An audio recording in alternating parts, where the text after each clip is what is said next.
안녕하세요, 에스더입니다. 2월 23일 금요일 어제 이방카가 드디어 한국을 방문을 했습니다. 이방카의 방문과 맞춰서 트럼프 대통령은 북한에 대한 해상차단이라는 아주 강력한 대북 제재를 실시를 했습니다. 자, 오늘은 해상차단이 갖는 어떤 의미와 상징성에 대해서 알아보도록 하겠습니다. 해상차단이라는 것은 군사 옵션 전 단계, 즉 아직까지는 말로 하는 단계라는 것입니다. 말로 하는 아마 가장 센 단계가 바로 해상차단이라고 할 수 있습니다. 왜냐하면 북한에 등록된 북한 선박뿐만이 아니라 북한과 관련된 제3국의 모든 민간인 선박까지도 함께 포괄적으로 검사를 하고 제재를 하겠다라는 것이 주된 목적이기 때문입니다. 따라서 트럼프 대통령도 이 해상차단이라는 대북 제재를 발표를 하면서 이 제재가 효과가 없으면 2단계로 돌입하겠다. 즉 군사 옵션을 꺼내 들 수도 있다. 자, 지켜보자. 이런 말을 했습니다. 군사 옵션으로 들어간다라는 것은 다른 말로 해상 봉쇄를 하겠다라는 것입니다. 여러분, 굉장히 낯선 단어들이 많이 등장하죠? 머리가 아프실 거라고 생각을 합니다. 저도 뉴스 기사를 보면서 특히 여자이기 때문에 군사 용어, 군대 용어 이런 것들은 굉장히 어색하고 어렵습니다. 자, 그럼에도 불구하고 나름 기사를 관련해서 읽어보고 공부를 하다 보니까 이제는 이해가 되기 시작합니다. 자, 해상 차단과 해상 봉쇄가 갖는 이 어감적인 차이점을 이해를 하셔야 됩니다. 해상차단이라는 단어가 갖는 그 세기, 강도는 한마디로 이렇게 정의해 볼 수 있습니다. 포괄적 해상차단은 군사행동을 제외한 가장 강력한 제재로 꼽힌다. 왜냐하면 북한의 반응을 보면 압니다. 자, 북한이 어떻게 반응을 했냐면 주권국가의 자주권과 존엄에 대한 난폭한 침해 행위이며 절대로 용납될 수 없는 침략 전쟁행위다. 사실상 준전시 상황으로 받아들이고 있다. 저도 이렇게 글을 읽었지만 아직도 감이 멀어. 그죠? 아직도 감이 멀어. 자, 제3국을 경유하거나 혹은 제3국의 선박을 통해서 북한에 들어가는 미립국되는 여러 가지 물자들, 뭐 전쟁 물자도 있고요, 군수 물자도 있고, 뭐 실생활품, 뭐 의료품 이런 것도 있을 건데, 자, 이런 것들을 전방위적으로 차단을 하게 되면 북한은 내부적으로 엄청난 압박과 고립에 시달리게 될 겁니다. 여러분, 2월 13일 어제죠? 한국일보에서 이런 보도가 났습니다. 북한의 정유시설 밀집 지역인 나진가 선봉에 일주일째 큰 화재가 났다. 북한이 에너지를 공급받는 두 가지 루트가 있는데 하나는 이쪽 러시아 쪽에서 들어오는 것이 있고요. 하나는 또 이렇게 중국에서 들어오는 것이 있습니다. 자, 중국에서 들어오는 이쪽 지역은 또 지난번에 잠깐만요. 제가 뉴스를 보여드릴게요. 지난 2월 3일에는 북한의 신의주에서 큰 불이 났었는데 그 불이 화학공장에서 난 화재라고 합니다. 자, 근데 과연 그게 진짜로 화학공장일까라는 것이죠. 전문가들에 의하면 이 정유시설하고 화학시설이 이렇게 겉으로 보기에는 구분이 잘 안 된다고 합니다. 그러니까 우리 같이 기사로 모든 어떤 정보를 취합하는 독자 입장에서는 이쪽에 러시아 쪽에서 들어오는 정유시설이 불이 났고 또 중국으로부터 들어오는 화학공장으로 위장한 정유시설이 불이 났고 그죠? 100m까지 불길이 치솟았다고 했어요. 그러한 상황에서 트럼프가 전 세계의 모든 민간인 선박을 대상으로 북한과 관계된 어떠한 그 무역을 하지 못하게 막았습니다. 무역이라는 것이 우리가 일상생활에 필요한 물건만 하는 게 아니지 않습니까? 지금과 같은 이런 준전시 상황에서는 군수물자를 무역으로 거래할 수도 있는 것입니다.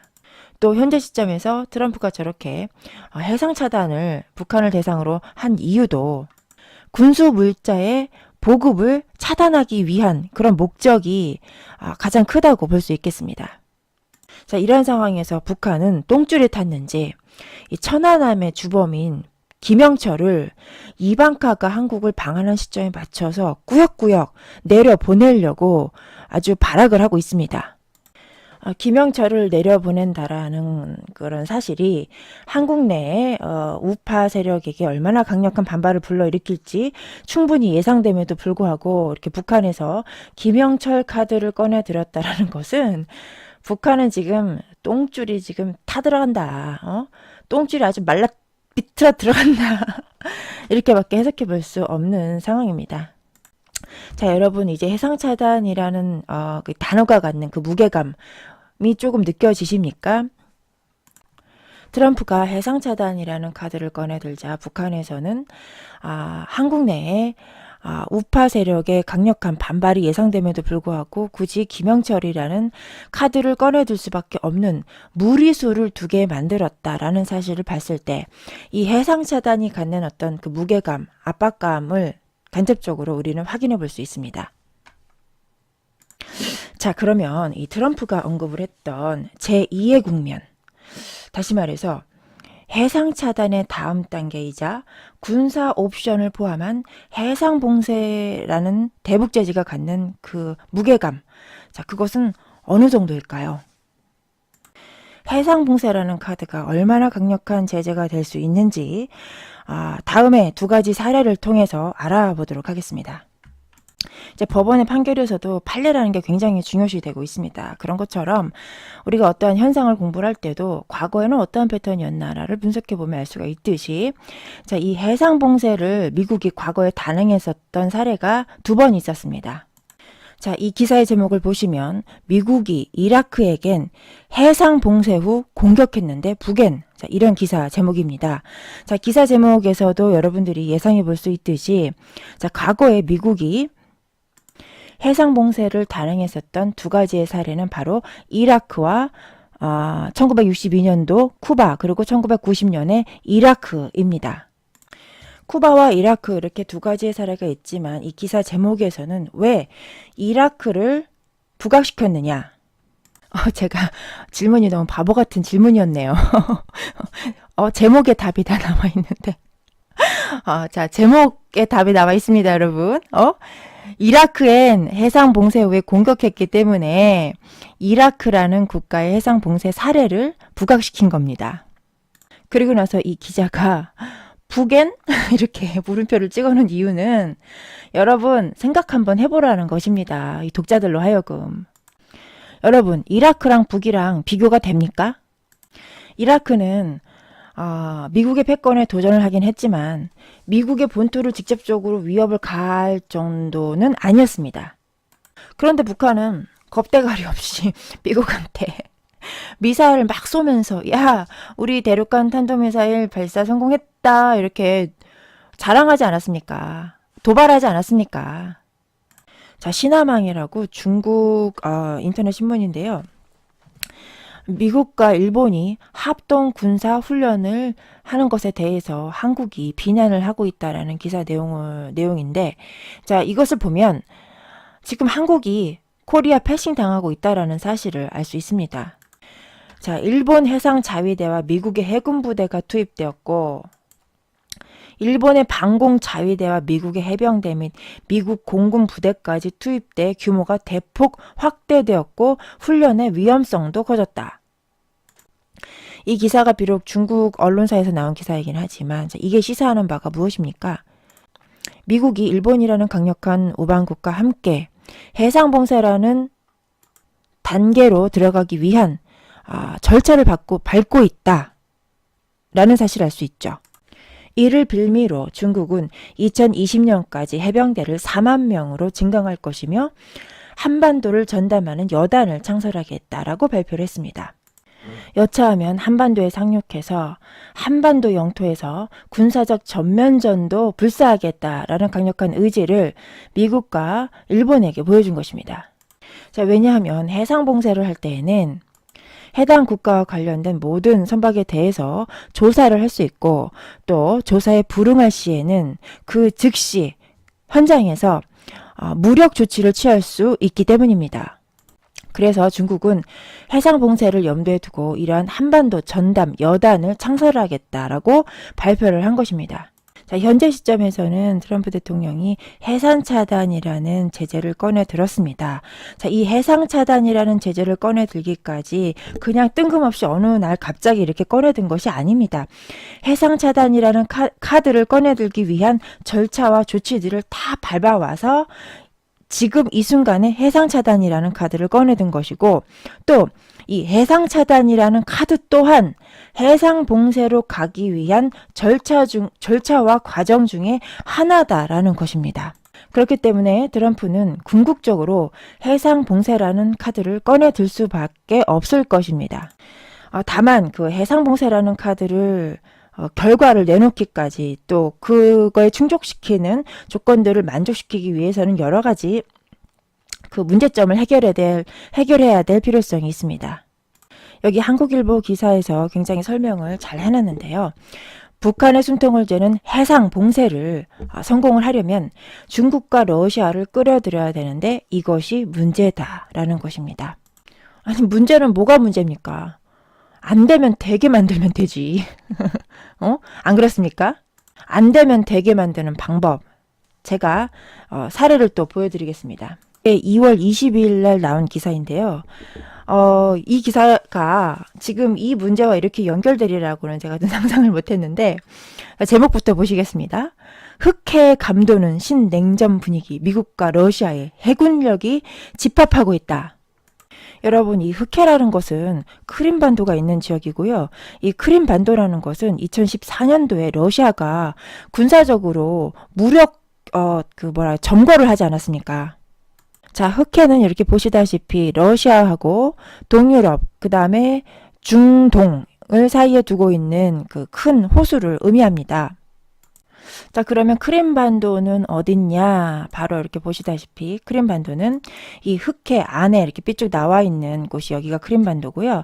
그리고 이 크림반도는 원래 이렇게 우크라이나 국가 내에 있는 영토입니다. 그런데 이쪽이 러시아입니다. 여기 보이시죠? 러시아가 이렇게 침공해 와가지고 크림반도를 홀라당 먹었습니다. 그래서 군사적으로는 러시아가 지배하는 땅이 돼버린 것이죠. 자, 그러한 지역인 흑해에 미국의 군대와 러시아의 군대가 집결을 하고 있다. 그것도 자 2월 20일 기사죠. 이 시점에 이 시점에 어떤 시점이냐고요? 해상봉쇄 해야죠. 해상봉쇄를 하려면 중국과 러시아를 끌어들여야 되는데 어떻게 해야 되겠습니까? 말 안 들을 때는 이렇게 군기 잡으러 가야죠. 미국이 러시아 군기 잡으러 여기 크림반도에 러시아군 주둔해 있지 않습니까? 그러니까 여기 근처에 루마니아, 불가리아 이런데 미군 기지 있습니다. 여기에서 이렇게 출동하는 거죠. 러시아 손 좀 보러 군기 잡으러 출동한 겁니다. 자, 그리고 러시아 군기 잡는 방법 하나 더 있죠. 기름값입니다. 기름값. 김정민 박사의 예상대로 국제 유가가 배럴당 70불 가까이 상승을 했었습니다. 자, 그러다가 1월 26일 대략 한 달 전부터 유가가 다시 하락세로 접어들었고 2월 9일 기준 시점에서 봤을 때 배럴당 60불이 깨졌습니다. 이렇게 배럴당 오일 가격이 국제 유가가 하락을 하게 되면 러시아로서는 아주 힘듭니다. 힘들어요. 가뜩이나 힘든데 여기 군사력 이거 어떻게 유지할 거야? 군비 조달 어떻게 할 거냐고. 미국에서 아주 빵빵한 재력을 통해서 이렇게 군기 잡으러 오고 있다는데 어떡할 겁니까, 러시아? 빨리 말을 듣는 게 좋을 것 같은데. 자, 어쨌든 이렇게 미국이 러시아의 군기를 잡으려고 군대를 끌고 간다고 했으니까 러시아는 아마 곧 군기가 잡히지 않을까 이렇게 예상을 해봅니다. 자, 그 다음에 중국인데 이 중국의 군기를 잡는 방법은 굉장히 많이 있습니다. 자, 이 기사 보여드릴게요. 2월 24일 오늘 나온 기사인데 중국의 맨해튼을 꿈꾸던 천진의 비나이 지구가 왜 유령 도시가 됐나? 자, 이 상하이의 뒤를 이을 제2의 금융지구로 지정해서 대규모의 예산을 투입했는데 쇼핑센터는 텅텅 비고 밤에는 불빛도 없는 암흑도시가 되었다. 자, 엄청난 수십조 단위의 돈을 투입해서 이 지역을 개발을 했습니다. 심지어 이게 너무 경제가 천진시의 경제가 안 좋아지니까 이런 상황을 무마하기 위해서 통계를 조작을 하기도 한다고 합니다. 이렇게 무모한 부동산 난개발 때문에 지방 재정이 고갈이 되는 그런 지역은 비단 이 천진시만 해당되는 것이 아니고 중국의 대다수의 많은 대도시에서 이런 비슷한 현상을 갖고 있고요. 그 부채 비율이 급증하고 있습니다. 중국은 이것뿐만이 아니라 뭐 그림자 금융이라든가 뭐 이런 것들, 이런 폭탄들이 내재적으로 굉장히 잠재해 있는 그 압이 굉장히 꽉 차 있는 상태라고 보시면 됩니다. 자, 그런데 오늘 제가 이 천진시의 기사를 소개해드린 이유는 그런 이유라기보다는 2015년도에 천진항 대폭발 사건이 있었죠. 자, 이 영상은 천진항의 폭발 사건을 촬영한 사진인데, 무슨 뭐 거의 핵폭발 수준입니다. 핵폭발.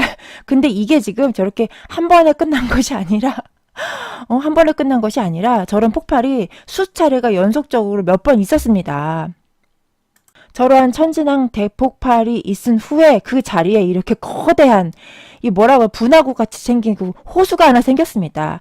이게 지금 직경이 4km라고 하는데 이렇게 4km인가 이렇게 4km인가 모르겠네. 어쨌든 4km에 호수가 생겼습니다. 근데 저러한 폭발이 단순한 화학공장의 폭발이 아니라 어떤 외부적인 요인에 의해서 되었을 때만이 가능한 그런 폭발의 현상이다라고 많은 사람들이 이야기를 하고 있습니다. 자, 미국에서는 부인하지도 인정하지도 않는 신의 지팡이, 뭐 다른 사람들은 뭐 신의 회초리다라고 얘기를 하는데요. 자, 여기 회초리 보이시죠? 여기 회초리가 여러 개가 여기 이렇게 있습니다. 이 신의 회초리로 중국이 이 천진항에서 뒤지게 맞았다. 그런 이야기가 비하인드 그 많은 사람들 입에 오르내리고 있습니다. 근데 중요한 사실은 미국에선 이 신의 회초리라는 무기에 대해서 긍정도 부정도 하지 않는다는 점. 자, 그리고 이거는 2017년도 10월 6일 기사죠. 중국 윈난성에서 소행성이 낙하해서 공중폭발을 했습니다. 이 규모는 거의 540톤급 규모의 폭발이라고 합니다.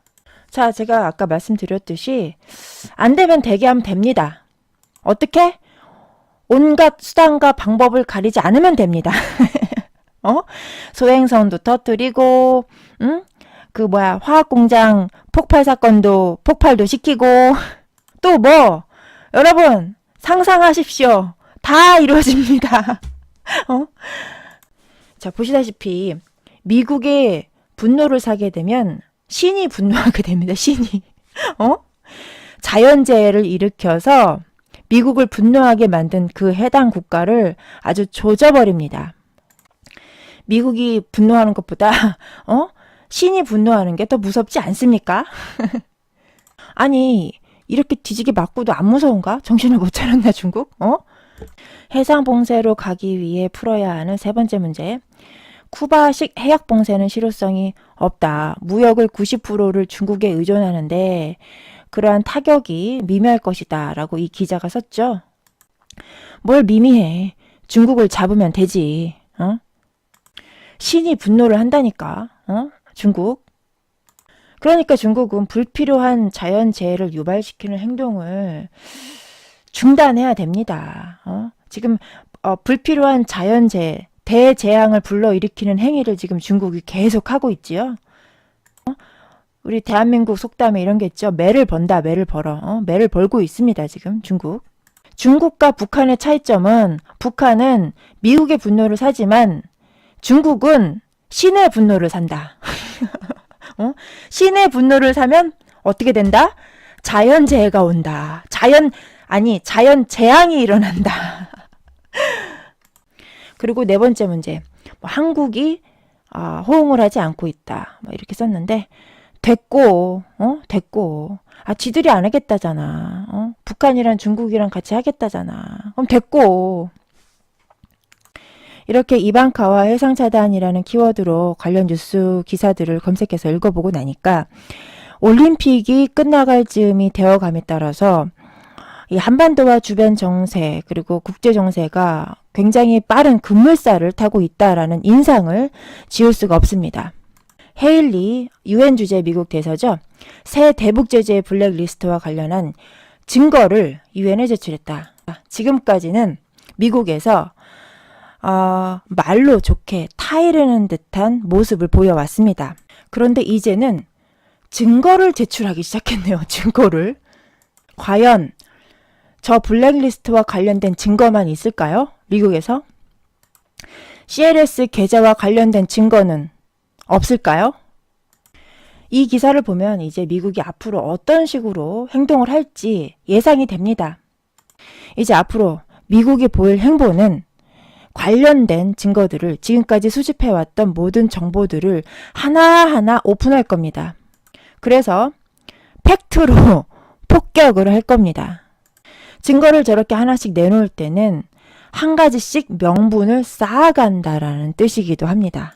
저렇게 증거를 들이대면서 팩트 폭격을 하면서 명분을 쌓은 뒤에 궁극적으로 가게 될 곳은 그 목적지는 어디일까요, 여러분? 해상봉쇄? 그쵸, 해상봉쇄도 해야죠. 궁극적으로. 북폭이 아닐까요, 북폭? 북한을 폭격할 때, 남한도 저걸 같이 해 말어 아마 이렇게 엄청나게 고민을 하고 있을 겁니다. 따라서 우리는 친미도 좋지만 보수의 가치를 지키는 것도 좋지만 우리가 지금 북한 놈들 제거당할 때 남한도 같이 제거당하게 생겼습니다. 남한의 좌파 쟤네들 원래 기대감이 없고 남한의 우파도 개돼지 좀비들 같이 이렇게 성추행 기사나 쳐다보고 앉아있고 이런 식으로서는 미국은 한국을 데리고 갈 수가 없습니다. 함께 갈 수가 없어요. 아니 우파 정권으로 바뀌면 뭐합니까? 자한당으로 표를 몰자 막 이래서 자한당 찍어가지고 우파 정권 만들면 뭐합니까? 중국 돈 받아 처먹은 우파 정권이 생기면 어디다 써먹을 겁니까?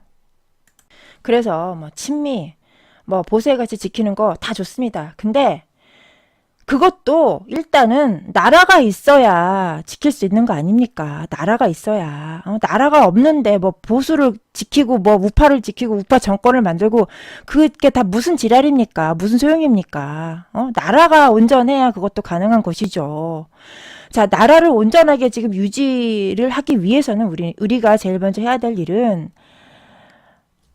대한민국 내에 여야 할 거 없이 이 친중파 정치인을 색출해내서 그들을 먼저 제외시켜야 됩니다. 그렇지 않고서는 이 대한민국이라는 국가 자체가 국가의 운명 자체가 이제 가망이 없습니다. 그냥 사형 선고를 내린 거랑 똑같습니다.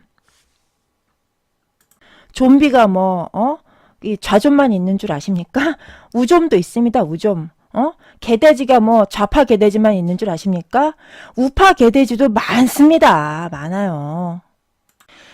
그래서 우리가 이 대한민국이라는 국가의 수명을 좀 연장을 시키려면 제일 먼저 최우선적으로 해야 될 일은 친중 정치인, 여야에 숨어있는 친중 정치인을 색출하는 것. 자, 그리고 나서 그렇게 청소를 한 뒤에 그 다음에 우파의 가치, 그 다음에 지킬 수 있는 겁니다. 여러분, 친미 반중 당연하고요.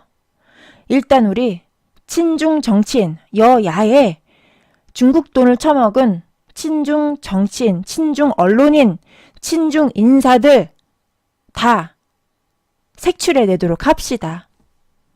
자, 오늘 얘기는 여기서 마치겠습니다. 감사합니다.